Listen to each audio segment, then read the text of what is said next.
So he's just trying to stop him, but because of the devil gene inside of him has made him completely insane.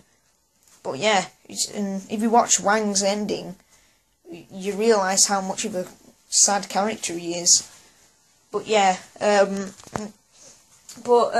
think those are pretty much it for the new characters. I know in Dark Resurrection there's Dragunov, the Russian guy, there's Lily, who doesn't even deserve to be in the series in my opinion, and Armor King 2, because I don't really know much. He only really gets a proper story in Tekken 6, which I don't have.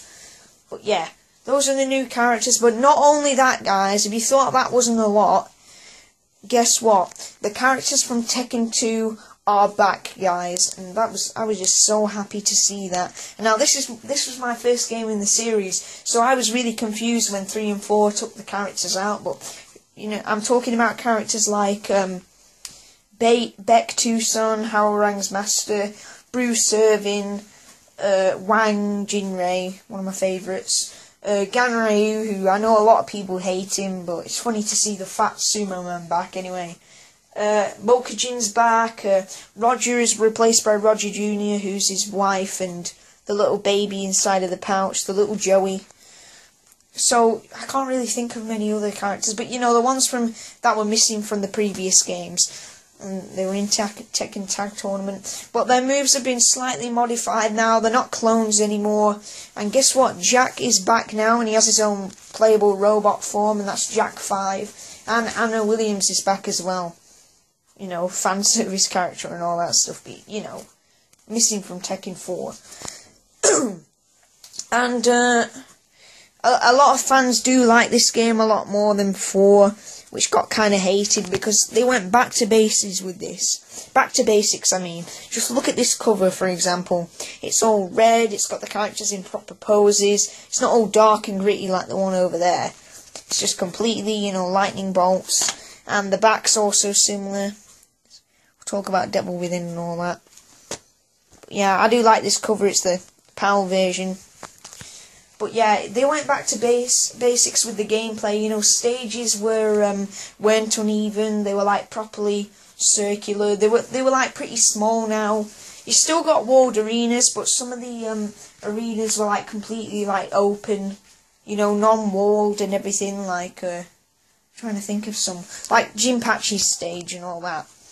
But the stages in this game, I don't think were as good as Tekken 4, but, you know, it's what the fans wanted, and some of them were a lot more fantasy-based, I can admit there, you know, there's all sorts of, you know, rocks and fog going on, and, you know, derelict castles, and all sorts of stuff. But yeah, the music in this game I don't think is as good as 4, because it doesn't have a mixture of different genres of music, but the music in this game is sort of, it's very rocking. It's not like direct, you know, metal and guitars playing like something like Fighting Vipers. It's like still remix music, but it gets you pumped, it gets your heart beating, and you feel like you want to fight. And it's awesome to listen to. And there's even very dramatic music in this game, like Moonlit Wilderness and the Hell stage and the Burning Temple stage. They had very Japanese original Oriental music playing in the background.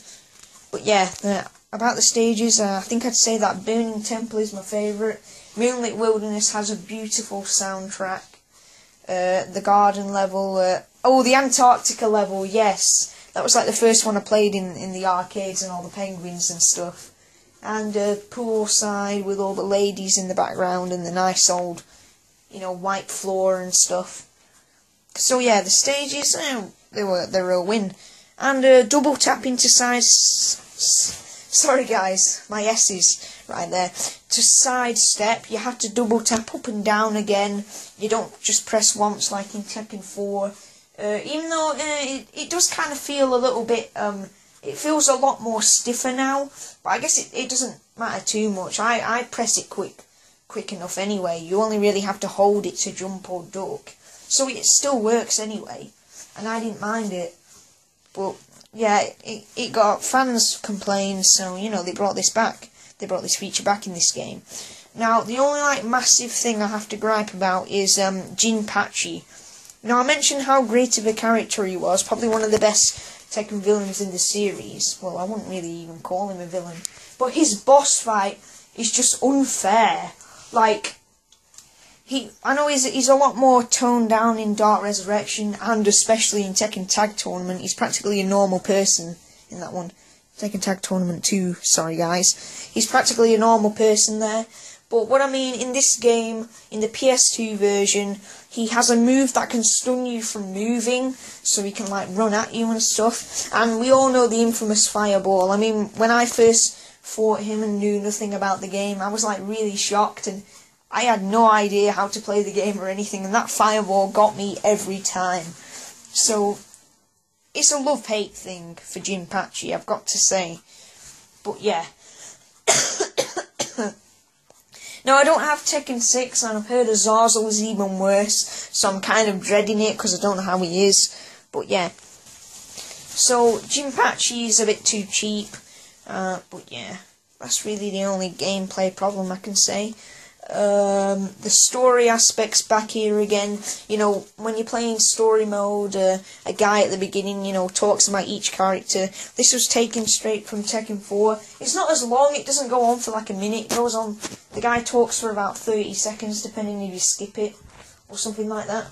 But still, you know about the characters' stories, and you get like quite a shorter ending, not as story related, but you know, they were still pretty good. Some endings, except from Paul. Paul is a complete moron in this game, and all the rest of them. But, yeah, so, story aspects, not as good as 4, not dark or anything anymore. But, you know, it's not all that bad. I may as well, there's also another mode in this game, you know, you get your bog standard survival, time attack and stuff. One of the awesome things in this game is arcade battle, where, well, it's called ghost mode nowadays, ghost battle mode, where you fight a bunch of AI opponents randomly, and you know, you go up in the ranks and stuff. You start with like 9th Kairu, you know, beginner, then you go into like 1st Dan, 2nd Dan, all that kind of stuff, guys. Sorry, it's running out of battery. What else does it say? There's the Devil Within minigame, which, it's okay for a little pack in this. It's okay for a little, you know, oh, sorry guys. I'm gonna have to finish this really quickly, but the Devil Within minigame, oh god, the whole camera's got messed up. But yeah, it's like it stars Jin, and you run around in the same kind of corridors. The action isn't very good, there's annoying puzzles, you get stuck in this game. But it's not too bad. I actually did play this before the fighting, because I was that bad at it when I was younger. I did play the first 2 levels, but I couldn't finish it. But yeah, if it was a standalone game, it would be at least 4 out of 10. But since it's on like a great fighting game disc, and it's only a side thing, it's alright, but it's not as good as Tekken Force. And the final, well, actually, I've got 2 more things to talk about. There was, oh my god, why is it so messed up? There was, thingy.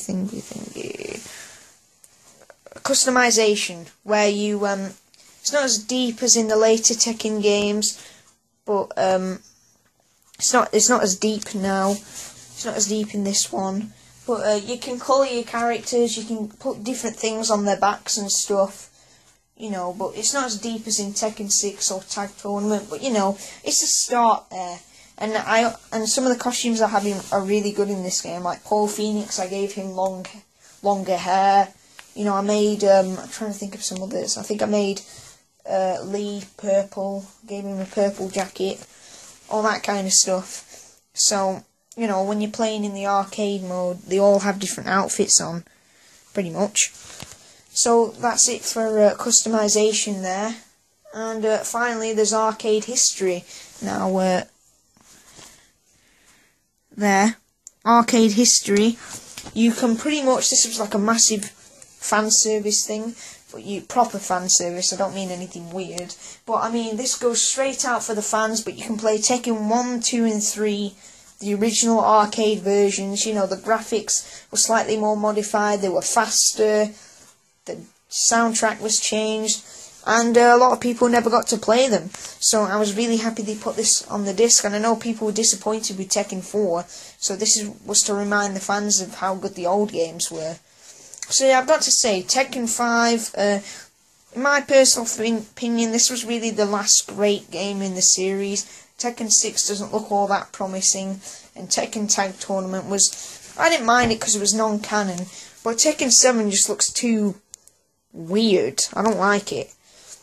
But yeah, that was pretty much my entire review, and Dark Resurrection is even better for PS3 and PSP. That one was even better, but it took out the arcade history, and I guess you can't play Devil Within. Oh yeah, also there's Devil Jin and